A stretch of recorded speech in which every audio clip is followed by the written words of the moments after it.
Hi, I'm Tom. I'm Maggie. I'm Ellen. And you're watching Word of Mouth. This will really impress you. I am in the abnormal psychology textbook.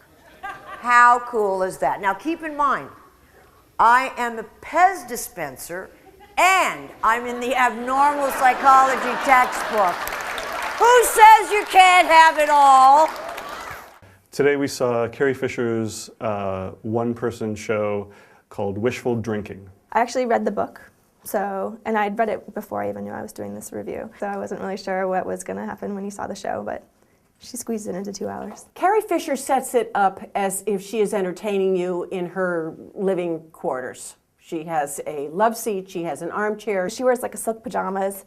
Sometimes she had little headlights going on. And I was like, oh my God, Carrie Fisher, you should have worn Band-Aids, or the metal bikini or something. She's basically sitting in her pajamas or walking around on stage in her pajamas, talking about her life, her upbringing, her problems with substance abuse. She's very self-deprecating, and she tells many stories. She has the Princess Leia hair, the different things that evolved from her involvement with that and how she can't shake it. That's who she will forever be known as Princess Leia from Star Wars. Her life is very interesting, but I got the sense that it's probably a lot more interesting than what she presents on stage. There's sort of this distance between what she's telling you and the way she's telling you, so you really don't feel,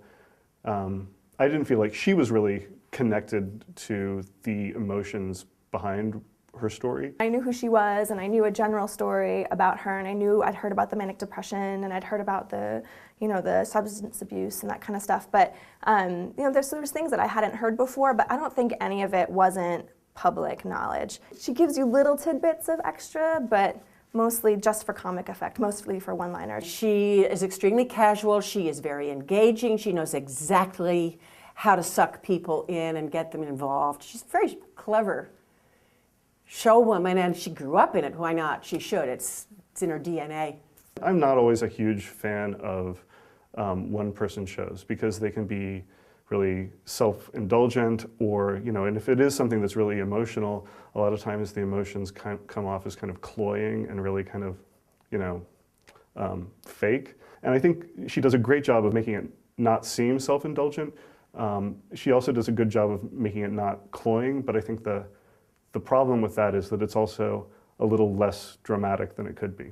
It's not like an interview where she's crying about having been manic depressive, or she almost like talks with pride about being an alcoholic and an addict. She's like, I love pills, like give me some pills. I laughed a lot.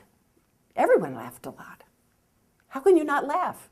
She's very funny. I laughed the whole time. My cheeks were hurting from laughing and smiling the whole time. But then you kind of leave like, oh, but that's actually her life. Like, it's not a show, and you can't leave and say, I didn't like the storyline, because it's like, well, but it's true.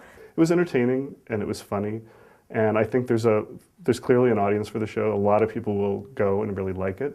People in my generation who were kind of Star Wars nerds when they were kids will love it, and I liked it. I didn't love it, but I really liked it. It's got everything that I love. It's got tons of pop culture and like little inside tidbits. It's got Hollywood scandal. It's got mental illness. I love crazies. It's got addiction, and it's got humor. So it definitely makes for an interesting experience. If you're interested in this kind of expose, disclosure, which is what she does, then I would absolutely recommend it. Everybody loves Princess Leia. Come on. I now get awards all the time for being mentally ill. I am apparently very good at it, and I get honored for it regularly.